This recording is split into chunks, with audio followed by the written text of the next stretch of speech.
જો તમારે અથવા તો તમારા કોન્ટેક્ટ લિસ્ટમાં કોઈને મકાન ભાડે આપવાનું હોય તો તેમના માટે નવા નિયંત્રણો લાગુ કરવામાં આવ્યા છે. અમદાવાદ પોલીસ કમિશનર દ્વારા જાહેરનામું પ્રસિદ્ધ કરવામાં આવ્યું છે. ઇનપુટ્સ મળી રહ્યા છે અને તેના જ આધારે આ જાહેરનામું છે, જેમાં ઉલ્લેખ કરવામાં આવ્યો છે કે જે ડિટેલ્સ છે તે પોલીસને આપવી પડશે. મકાન માલિકનું નામ તથા ભાડે આપેલા મકાનની વિગત આપવી પડશે.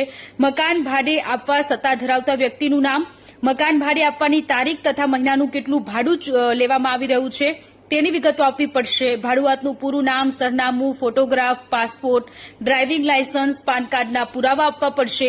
મકાન માલિકને ભાડુઆતનો સંપર્ક જે વ્યક્તિએ કરાવેલો છે, એટલે વચ્ચે જે વ્યક્તિ છે અથવા તો વચ્ચે જે એજન્ટ છે તે વ્યક્તિનું નામ, સરનામું, પાસપોર્ટ તથા ડ્રાઇવિંગ લાયસન્સ અને પાન કાર્ડના પુરાવા આપવા પડશે. અમને જણાવી દઈએ, 21 જુલાઈ સુધી આ નિયમોનું કડકમાં કડક રીતે પાલન કરવું જ પડશે. જો તમે આ નિયમોનું પાલન નહીં કરો તો કલમ 158